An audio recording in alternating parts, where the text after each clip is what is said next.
Cars on a packed grid will be headed by Roberto Colciago, the top independent who started race one in third place.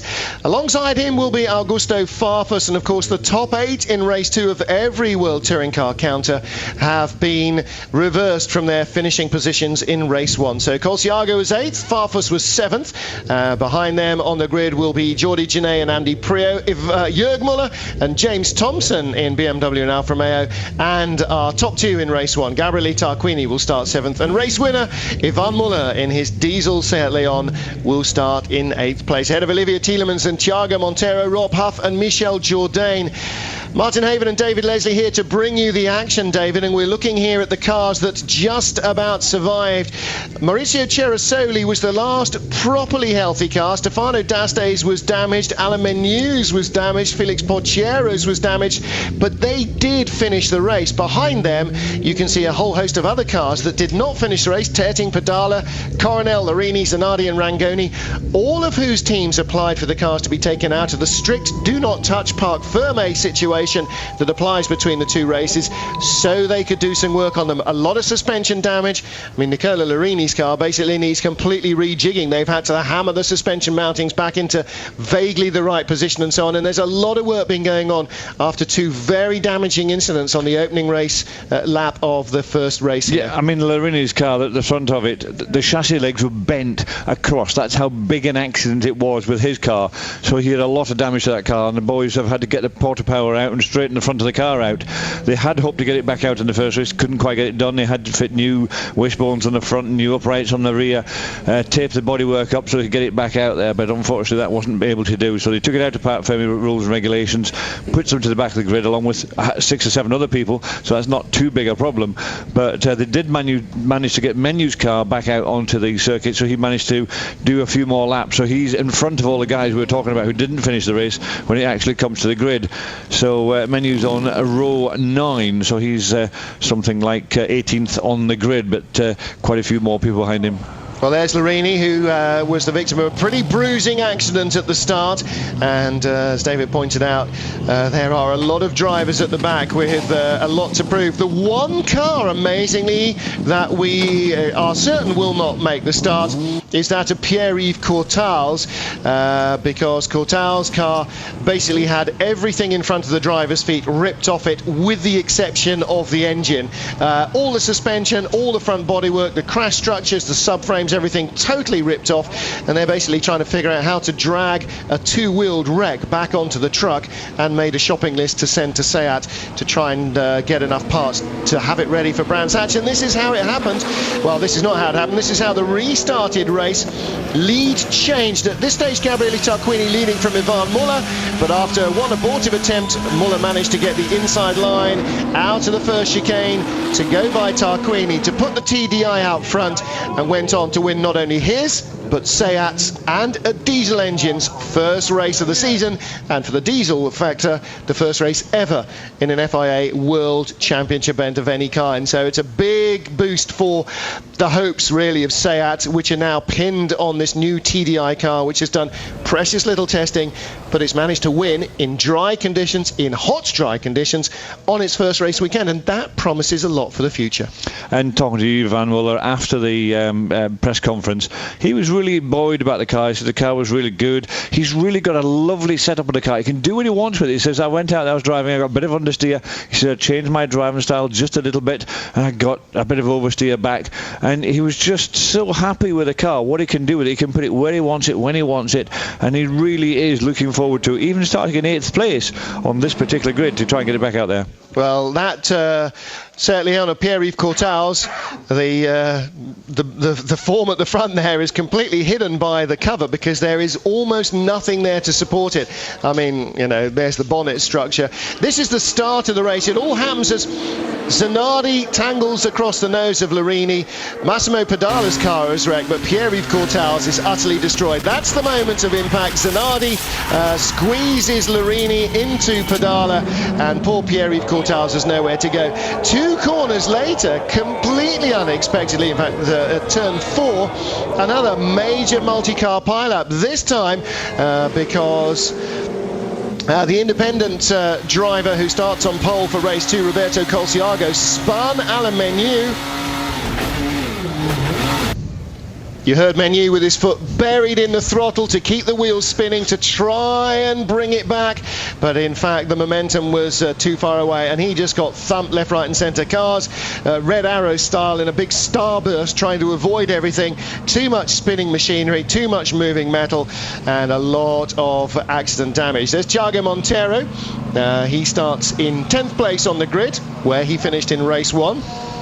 And where he lies in the World Championship as well. Had a couple of podium positions, but yet to win a race, and not for lack of trying, actually. He has turned himself very quickly into a real front runner in this championship in terms of pace, and all he needs really is a little bit of helping hand in terms of luck and consistency. Here with Olivier Tielemans. Well, it was a 50-50 guess. Olivier Tielemans, who starts inside him 9th in the championship, so far has not managed to score a point. Now for him, hopefully he will turn that around here, because he is only one position away from a point, and if he gets a half decent start and can avoid any carnage on lap 1, then he might well stand a chance of picking up his first championship point. Now of course our race 1 winner, Ivan Muller, starts in 8th place, top 8 in race 1, reversed for race 2, 9th down. They continue. There's Eduardo Freitas, our clerk of the course, offering him the best wishes. The race director, I think David did exactly the right thing. Very quick to get the safety car out after the first corner incident. I'm afraid not early enough to prevent the second accident. But very well handled, and the safety crews here at Oschersleben, well drilled. They got it all cleared up very quickly to allow as much racing as humanly possible. Yeah, you can see Gabriel just sitting there before the start, just calm and collected, thinking about what I'm going to do when I get down there to the start. Remember, the start this time, unlike the first race, this will be a standing start. They will go from here round. They've got a 14-lap race to come back onto the grid, line up onto the grid. Once they're all in line, 2 by 2, then the lights will come on. Very quickly afterwards the lights will go out, and they will all set off from their standing start down to that first corner. Now we have 8th place man on pole position, which is Roberto Colciago, and beside him in 7th place is Augusto Farfus. Now Augusto Farfus with the BMW should make the best start, and he should get to the first corner first. We've said this for many years now, how good the BMW is at starting because of the rear wheel drive. It just sits down in the rear, shoots itself forward, and he should end up first. Now right behind Farfus in 4th place is Andy Prio, and Andy Prio hopefully will want to try and get right up behind Farfus as they go through there. Yes, there was a change in the championship standings, with Prio moving up ahead of Farfus into 2nd place, but Jörg Müller rather pulled out 1 extra point on him, so it's now a 4-point spread over the top 3, and the Guernseyman with a few guests here this weekend from a local charity that he and wife Jo support, the Millie Maison. Half a dozen guests have paid a total of £15,000 to the charity to have a no expenses spared weekend as guests of Andy Prio at the World Touring Car Race here in BMW's home country, of course, of Germany, at their only German race. So big support for him, and of course Father Graham enjoying his birthday here today, this weekend. Rather more than Felix Porchero, I think, whose birthday it also is, who is starting at the back of the grid after damage in the race. You saw there Jordi Genet, who starts in 3rd place, but he lines up behind Roberto Colciago. Oops-a-daisy, a little bit of butterfingers there from the engineers at Schnitzer. Let's hope that's not too much of a drama for them later on. Augusto Farfus starts on the 1st row of the grid, now down to 3rd in the championship. But David, at the moment it's really nitpicking between the 3 BMW drivers, a point here, a point there.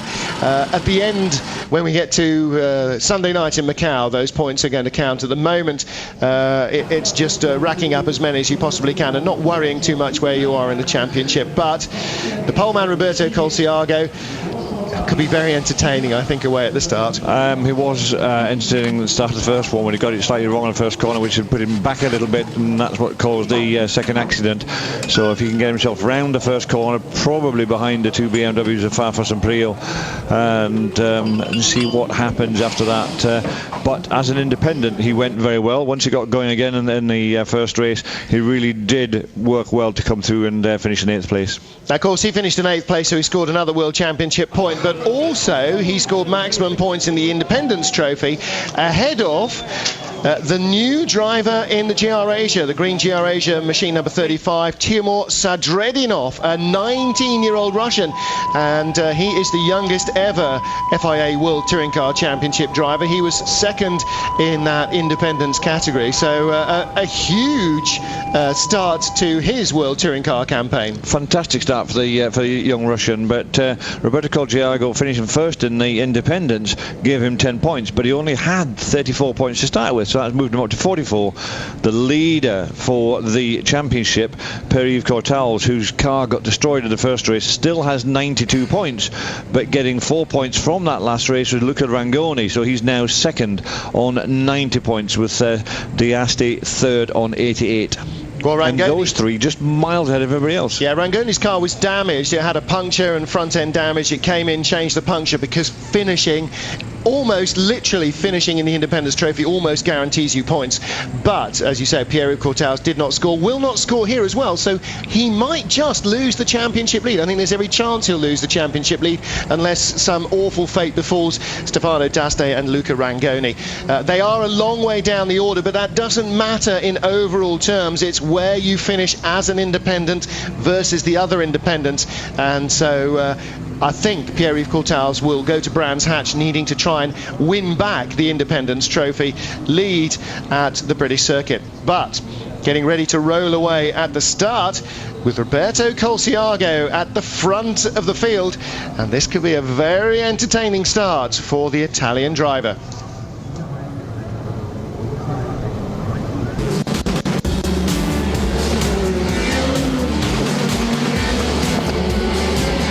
Eduardo Freitas waves away the field, led by Roberto Colciago.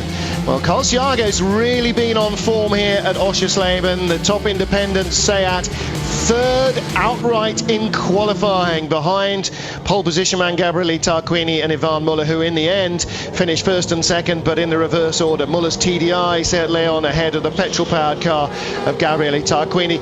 Unfortunately for him, Colciago got involved in dropping down the order at the start, then got tangled with, tangled with Alain Menu, turned him around, but fought his way into 8th place by the end of the race, and Colciago then starts the race from the pole position. But alongside him and behind him, he's got two rear-wheel drive BMWs of Augusto Farfus, and in 4th place, Andy Prio. And both of those, I think, will very likely be inside and ahead of Roberto Colciago by the time they get into the first corner. The BMWs, for all their penalty ballast, do still start quickly, and I think Colciago will struggle to match their pace. Jordi Genet behind him in 4th might also be a little bit of a threat as well. The TDI motor, well, we spoke to Ivan Muller after race 1 and said, what's it going to be like at the rolling start? When you were rolling, you could keep the boost up. What about a standing start? How much can you keep the boost up? Is it going to hurt the clutch? He said,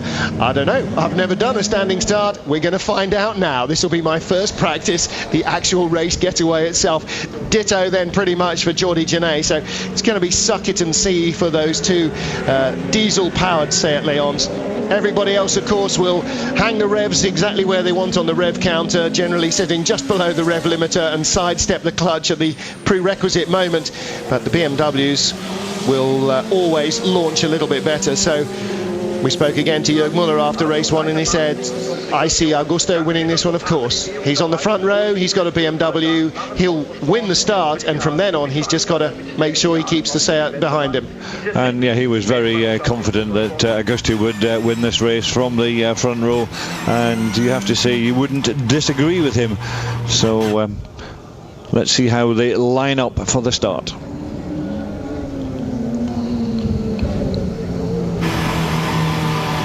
Augusto Farfus for BMW comes to the grid for round 16 of the FIA World Touring Car Championship, watched by his girlfriend there closest to the camera as the man most likely to, not on pole position, he's second on the grid. It's Roberto Colciago for Seat, the top independent in race 1, who starts on pole on the left-hand side of the picture, but with Farfus on the outside of the front row of the grid with a rear drive BMW, he is more likely to make a good getaway and take the lead here. The field comes round, barring only Pierre-Yves Courtal's too heavily damaged in race 1 to continue, but they are just about ready to get things underway here, with Augusto Farfus in second and Andy Priaulx in fourth. Watch for the BMWs as you look at them on the right-hand side of the picture. The red lights will go on, there'll be a brief pause, and when they go green, away we will go, away we go. Augusto Farfus does not start well, nor does Priaulx, but Jürg Müller does. Look at Jürg Müller, the third BMW, right up behind Priaulx, and as expected, Colciago can't stay with the BMWs. Muller's inside him, and that's Tarquini. No, it's not, it's Genet. Puts Jürg Müller, the championship leader, off into the gravel. Off two has gone Colciago, and Jürg Müller right down the order as he rejoins. That's Sadedinov, the Russian, as well, but it is Farfus and Priaulx first and second, Genet in third, push them off, Thompson in fourth. It's another electrifying start from the Briton in the Alfa Romeo, and he's pushing the diesel. Ivan Müller in fifth in the diesel, our race 1 winner, but David, again, that's much what we expected, is a lot of cars funneling into a sharp hairpin corner, really a handbrake turn corner, and inevitably 3 or 4 abreast somebody is going to fall out of bed and hits the little one on the outside. And it wasn't just the little one on the outside, it was Jürg Müller who just had somebody up the inside of him in one of the Seat cars. No, it was Colciago. It was Genet inside him, and he just wasn't going to sort of give way, and he just pushed him out that little bit, got him onto the gravel on the outside, and there he got stuck, and he's dropped right down. And I'm trying to think how far down he's gone. He's gone so far down, he's off the 16th at the first split. Now here he comes, that's Müller coming up the order, but boy, he's got 8 places now. It wasn't, in fact. Oh, that's him at the back. Was it?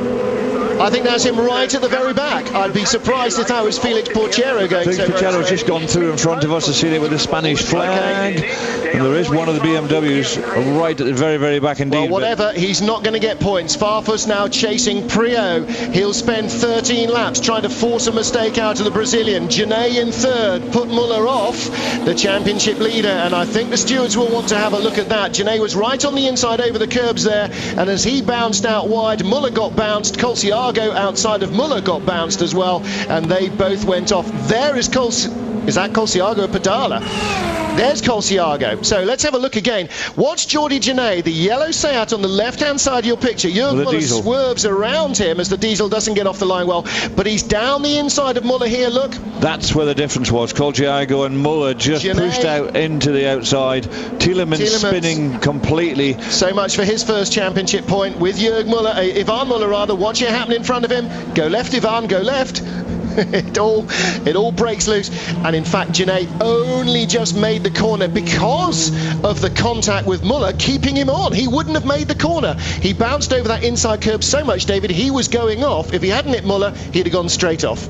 That's right, and at the back there Larini also got hit, so he's having a really bad day. But Müller was locked up. Jürg Müller was locked up when he went into that corner. You could see the smoke coming off in front of his tyres. He was braking so late, he couldn't quite get it stopped the way he wanted to. But he would have made it through. There's Felix Porchero, there's Alex Zanardi. It was Jürg Müller off the back of the field, and David, he is down in 22nd place behind Maurizio Cerasoli, Nicola Larini in the pits. Now, did he make the start and then decide that the car was undrivable? He made the start because he got punted at the first corner. He was right at the back. We see him suddenly get bounced out, and obviously whatever damage was done there has caused him back into the pits on the first lap to have a go at repairing that, have a look at that. All they can do now is use the rest of the race. If they can get back out as a test session, basically, they're not going to score points, they're not going to be anywhere, but if they can just go out and do a bit of a test session. Montero in front. Tarquini. Tarquini made a mistake there in the first race. That's for 6th. And that was Tarquini trying to take 6 back from Thiago Montero, but Tarquini is in trouble. That's Rob Huff. Rob Huff right behind. Now Rob's had a really difficult weekend so far. Michael Jourdain Jr. right behind Rob Huff, and Rob really has struggled. But in this second race, don't know what they've done to the car, but it's certainly going a lot better. Well, Tarquini, to make up for his mistake, has put on the full beam. Montero ran out wide, but Oh, that's what happened. Well, Ouch. Montero should have given the place away to Tarquini. The problem there is you've got to try and get back on, and the tyre wall makes it so difficult. You've got to almost turn into the direction of the traffic to get the car back on. Mark Busfield and the Chevrolet boys, well, with Menu and Larini out of the running, they've got to hope that Rob Huff will move up from 8th, further up the points. Roberto Colciago, fastest lap of the race, 19th position.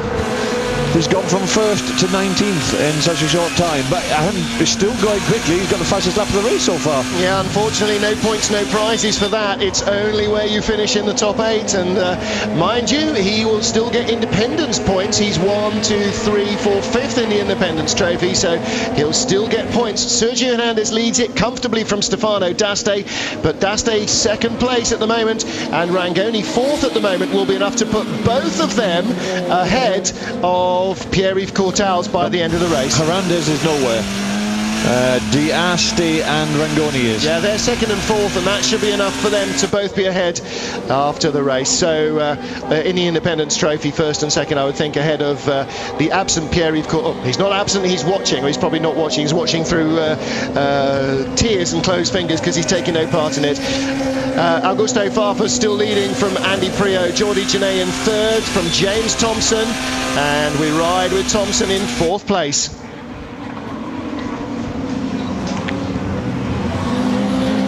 We saw in race 1 here that after the initial couple of laps, the gap to the leaders was closed up. Look at this long concertina of cars. Farfus and Priaulx, both very heavily laden with success ballast, David Leslie. They're making a race of it out front, and at the moment, Jordi Genet can't quite match them for pace, but Jimmy Thompson can. He's going quicker than both of them, and in fact, Genet on the last lap going quicker than both of them as well. The BMWs are really struggling with that. 55 kilos for Priaulx, 50 kilos of success ballast for Augusto Farfus. In comparison, James Thompson with 40 kilos looks relatively unladen and quick, and that's very unusual from Priaulx. They're going to lose it. They're going to lose the lead because they're fighting between each other, and that Seat with a diesel that's so quick down the straight. He's got to stay on the inside, let the Seat go to the outside. That's the only way you can keep him behind. Now Priaulx just recovers his composure enough, but need to see that again, because Priaulx tried to make moves on Jörg Müller without success, but without contact in race 1. But now twice he's made contact in half a lap with the rear of Augusto Farfus, and rule 1 in the BMW overtaking manual is do not hit another BMW.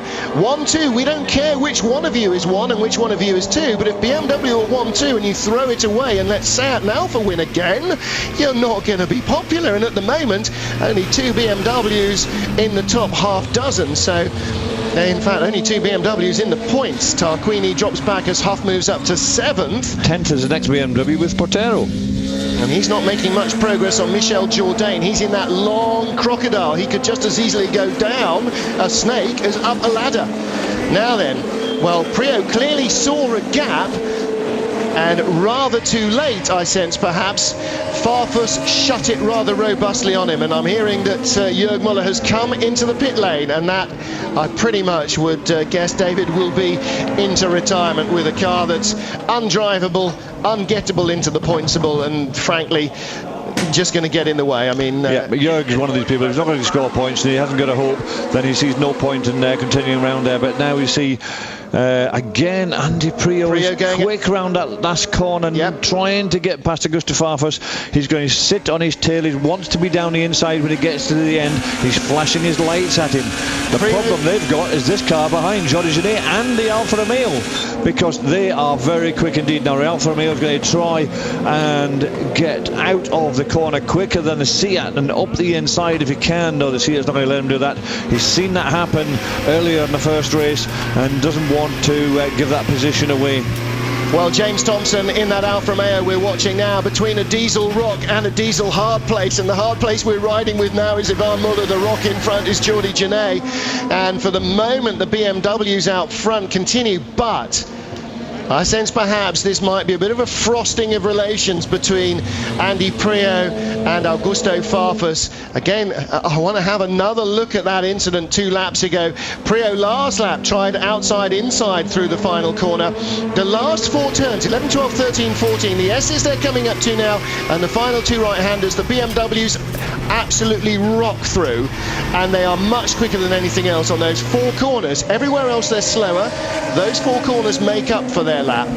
But Prio is definitely much quicker than Farfus through there. Augusto's not got the car taped, or he's not got the corners taped, whichever it is. But Prio catches him hand over fist from here on in onto the final straight. But the door was shut, and Prio, you know, he raced an entire 16-lap race behind Jörg Müller, feinting, trying to pass, getting inside him, and without contact. And yet with Farfus on 1 attempt, there's already been contact. So he will want to try and get by cleanly. But of course there won't be, Bart Mampai won't be able to go down the road to Charlie Lamb and say, please get your guy to pull over. That's not going to happen. They're 2 different teams. They might both be driving BMWs, but they're 2 different teams. It's not teammates. One's not supporting the other. They're both fighting each other for the championship. The only rule is they've got to keep it clean with James Thompson. And Janae looks like he might be struggling. There's Bart Mampai closest to us, runs the RBM crew that engineers and builds the BMW Team UK 320S. And again, look, Prio's giving him the tap. Come on, come on, come on. Get on with it. Or get off the pot, really. You know, you can't just be holding him up and leaving him open to attack from behind. Janae's got his own problems, but Prio's not focused on that. These guys may as well not have a rear view mirror. They just want to know about getting in front. Prio just wants to get by Farfus, but he will do it cleanly or not at all. And you have to say, when it comes to these pieces, you know, this is where it is quick for the BMW, and he's really going to carry that speed to try and get out onto the start and finish straight and have any sort of run down into that first corner. But you see Prio right behind him already as he enters the Shell S's, and then coming into turns 13 and 14, the last 2 immediately after that. There we are, coming into turn 13 now, out to the outside where the entrance to the pit lane is, just there, and then back in again. He needs to get out of this corner with a bit of a slingshot. He's not got it at all getting out of the corner, to be perfectly honest, but they've, again, those 2 of them have moved away from the rest of the field, not by much, just by 2 or 3 car lengths, but it's given them a little bit of a breathing space, because the last time Andy had a go at Augusto Farfus, that breathing space they had, similar to what they've got now, suddenly just disappeared completely, and they were really fighting to keep the Seat and the Alfa Romeo behind them into that first corner after their little contretemps. Look at the standings here, David, as we ride with Ivan Muller in 5th place. We've got Farfus and Prio BMW, then Janae Seat, Thompson in the Alfa, Ivan Muller Seat, Thiago Montero Seat, Rob Huff in the Chevrolet, Gabriele Tarquini in the Seat. Seat have got 4 cars in the points, Chevrolet only 1. And that means that after closing right up on Seat with 2 very successful races in Sweden, here in Germany, Chevrolet have been handed it by the Seat team, and they're going to start to stretch that lead in the manufacturer standings as well. So, in comes unfortunately Oliver Tielemans, still yet to score a championship. They're just waving, saying no, forget it. Oh, there's a big lump missing off the front of that one. Yeah, it's been shunted right in the radiators. Probably the end of the engine is probably firmly embedded in the radiator. I wouldn't mind conjecturing that he's lost all his coolant as well. Teammate James Thompson, mine, still in 4th. Oh, Thiago Montero goes very, very, very wildly off track. Passes Rob Huff. He'll have to unpass him and unpass the car behind Huff, Gabriele Tarquini as well. Because Montero's dropped back behind Huff now. He was behind them, but he shot by them as he went across the corner on the grass, and then had to go by them to avoid getting a penalty. Now, he was just trying to hang on to it so he didn't hit anything. Oh yes, absolutely, and praying he didn't find a ditch out there somewhere to rip the floor off the nose off the car, as we saw in a couple of instances earlier in the weekend. Farfus with Prio right behind him, but Farfus seems to have got the final couple of corners under control. Prio's no longer close enough to make a move further back. Hernandez and Padala battling for the lead of the independence class. Farfus leads, Prio second, right behind him. Andy Prio's rarely been closer out of Hasseröder than he is now. Coming up to the triple, this long 3 apex left-hand sequence, and then flicking immediately heavily right into turn 4, which is about 190, 200 degree right-hand corner. There's Stefano D'Aste, he's third in the independence category. Sergio Hernandez in the BMW in front of him. Then Massimo Pedala in the Seat Italia Seat Leon. D'Aste's third, Colciago a couple of cars further back in fourth in his BMW. In his Seat, ahead of Cerasoli, and Rangoni's dropped down to 6 in the independence category in his BMW. So Stefano D'Aste will probably be the independence trophy leader as they go to Brands Hatch. And Rangoni may not, in fact, pass Pierre-Yves Courtels, perhaps, if he continues to drop down the order. Well, still this entertaining battle. Genet, Thompson, then Ivan Muller, Rob Huff, with Gabriele Tarquini, Michel Jourdain, ahead of Alex Zanardi and Alain Menu. Zanardi's got ahead of Menu now, so Menu's car, repaired after race 1, still not going to his liking. And Huff's got ahead of Tarquini as well, and that's really good for Rob Huff, because as I said earlier on, he really struggled. Now, can he get up the inside? Yes, this is where he needs to be. Trying. Nope, Farfus has managed to close that door on the exit of that corner, but Prio is all over the back of him. You have the feeling that if Prio could get past, he would actually drive away from Augusto Farfus. But we've said so many times today, being faster is one thing. Getting past somebody on this tight 3.66 kilometre circuit is very, very hard indeed. Catching one thing, passing an entirely different prospect. You can run fast on your own, you can't run very much faster when you're stuck right behind an identical car. And Prio set his own personal fastest lap, 0.3 of a second quicker than Farfus that time round. And again, David, he's still with him, and this is very important coming up to the S's. He's never been quite so close, and this is Prio's best chance. He's got to absolutely control it here, and it sense maybe that Farfus is just easing off the throttle to catch Andy Prio unawares there, coming out into 13 and 14 down the straight. Again, look, the racing line is to the left of the picture onto the straight.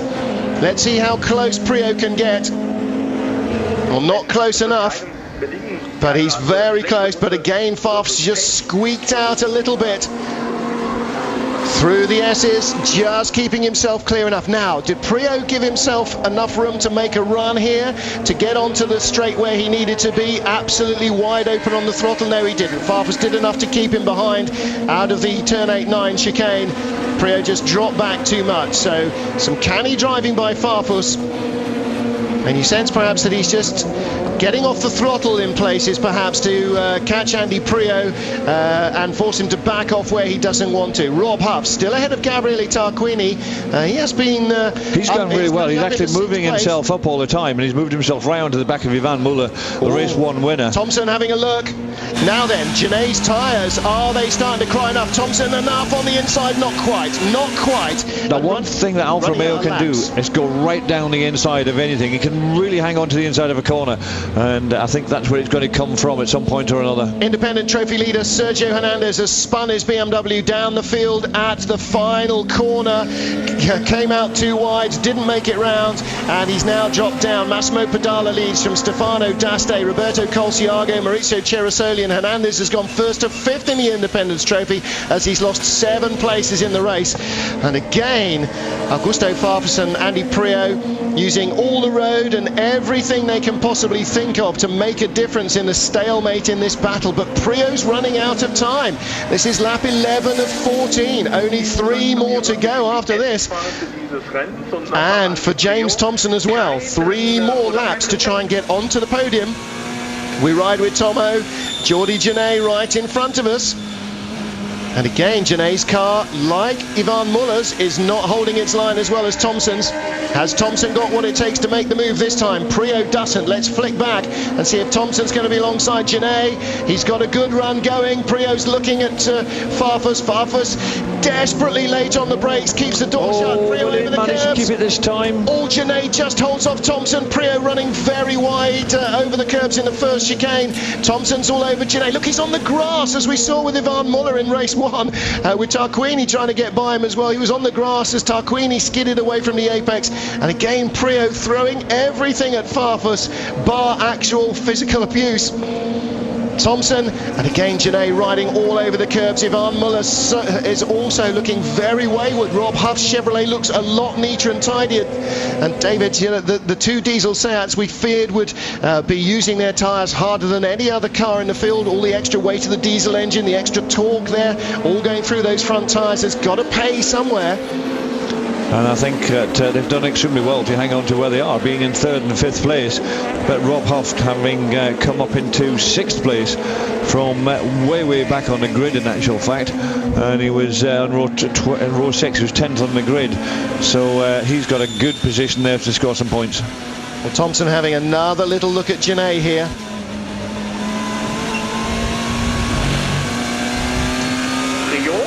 James Thompson chasing Geordie Genet for 3rd place. Thompson 3rd in race 1, having a little look, but it's not quite close enough. Ivan Muller behind him in 5th, the race 1 winner. Rob Huff in 6th place, ahead of Gabriele Tarquini, who was 2nd in race 2. Here's the battle for 3rd. Thompson in the red Alfa Romeo, again not quite close enough perhaps, unless Genet's running out of tyre or running out of brakes. Genet not going very defensive. Augusto Farfus is, though, he's not been on the racing line into turn 1 since lap 1. Genet this time holding on, and the queue is getting bigger and closer behind him.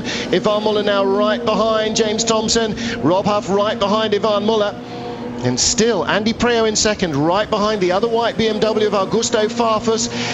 And we talked to Ivan Muller after race 1, and he says he can now get the car to oversteer the way he wants, even though it's a front-wheel drive car. Oversteer is a good thing because it helps preserve the front tyres. If you can slide the back round, the front tyres don't scrabble and understeer so much, and it keeps them alive, it keeps the temperatures more manageable.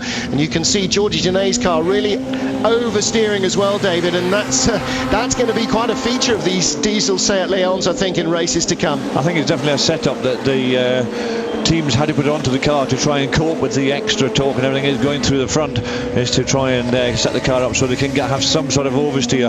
Otherwise they will just absolutely annihilate those front tyres. But Andy Preo is trying every which way to get past Augusto Farfus, other than sort of giving him a bit of a bang in the door and shoving him out of the way like we see so many people in this championship.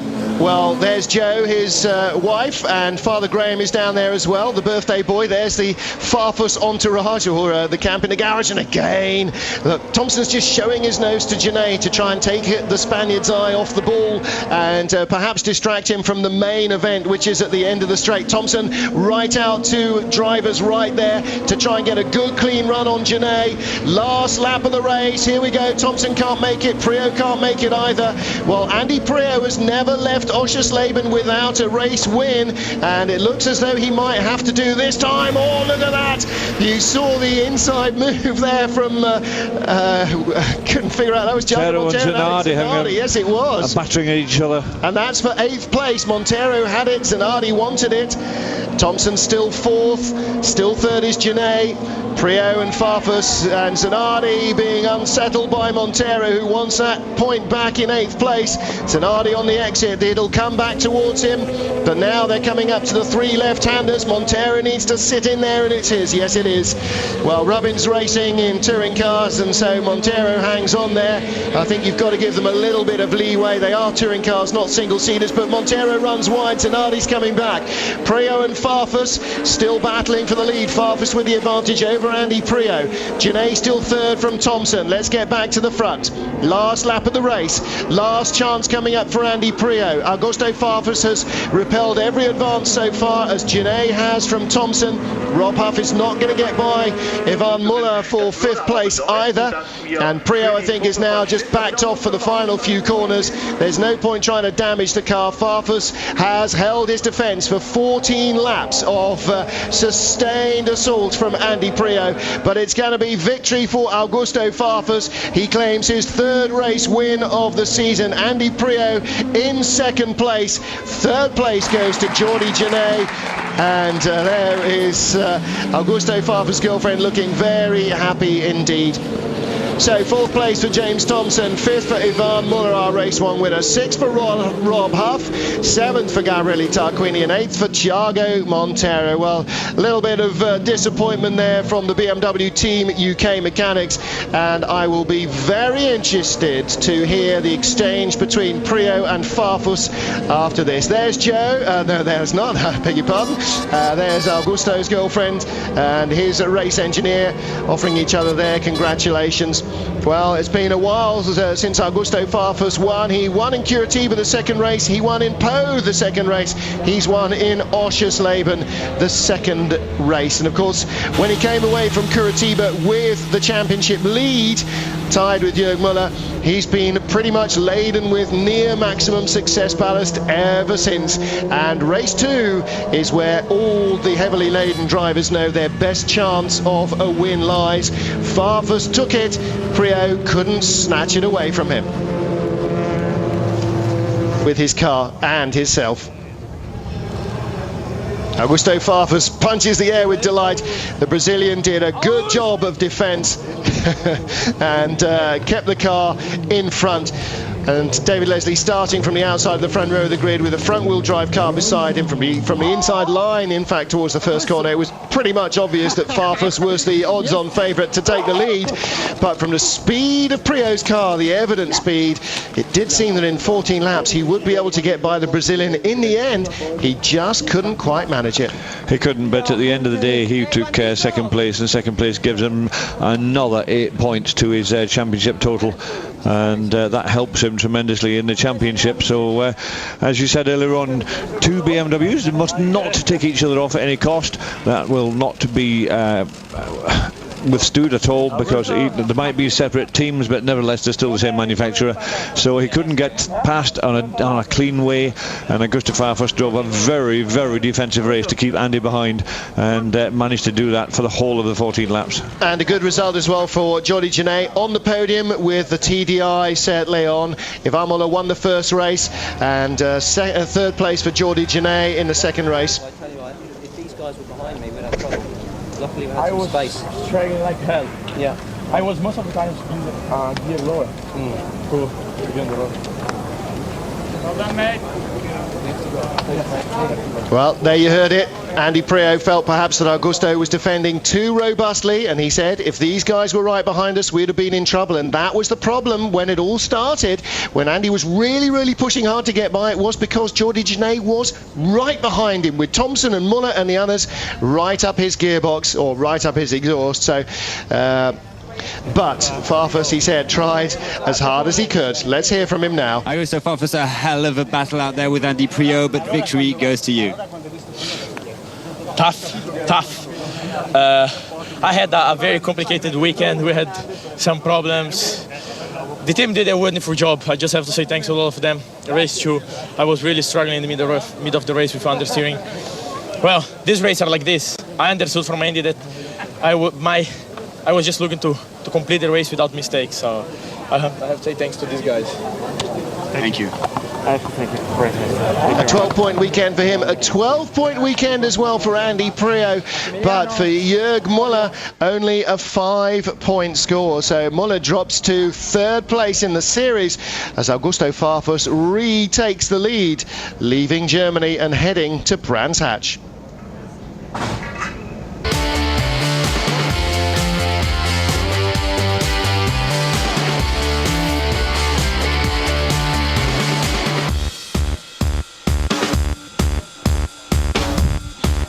A busy race weekend at Oschersleben has seen the first race win for Seat in 2007 and the first ever race win for a diesel engine car courtesy of Ivan Muller's Leon in race 1. And BMW, the Empire strikes back. Augusto Farfus claims victory in race 2 after a hard-fought contest with Andy Prio. So BMW get points and their pride back. after not having any BMWs on the podium in race one. We'll have two of them with Jordi Genet their third. David Leslie, we just learned from the stewards that there will be no further action taken over the race one incident where Jordi Genet bounced over the curbs on the inside and forced off not only Jörg Müller but also Roberto Colciago. So Genet will keep his third place. Those points are safe, as somebody used to once say in a game show. And the independent winner is another Seat Sport Italia, Leon. This time it's not Roberto Colciago as in race one, it is Massimo Pedala, whose car did not finish race one. The repaired car, though, made it to the top of the pile ahead of Stefano D'Aste, with Colciago in third, despite being punted off at the first corner. And that place in third for Jordi Genet is the highest he has finished this year, and first time on the podium. He's only had he's had a fourth and a fifth and a sixth earlier on this year, so he'll be very pleased with his new diesel engine Seat, and on the podium as was his teammate in the first race. Well, Andy Priaulx can give his dad the trophy for second place, perhaps, here from Oschersleben as a birthday present, not the victory that he was hoping for, but Priaulx now, his familiar, all smiles, as he congratulates the Schnitzer team for taking the BMW trophy, the victory trophy for the manufacturer.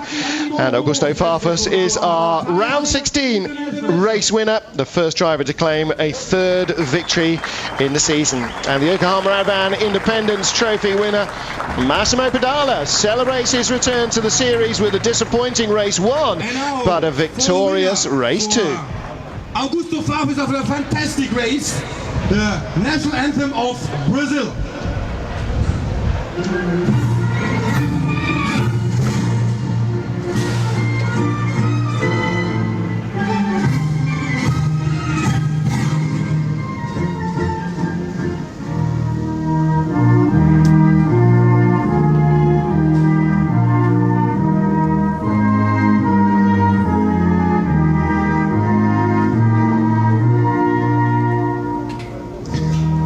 Für den Hersteller natürlich auch noch die deutsche Nationalhymne für BMW. So the Deutsche German national anthem for BMW and the Brazilian national anthem for race winner Augusto Farfus, who retakes the championship lead that he had first at the beginning of the season after Curitiba. In fact, all three BMW drivers, Jörg Müller, Augusto Farfus and Andy Priaulx, were then tied for the series lead. They all took 16 points away from Brazil, and since then it has seesawed around, but at the moment, as they head to Britain, it is Augusto Farfus that leads the series from Andy Priaulx, with Jörg Müller in third place.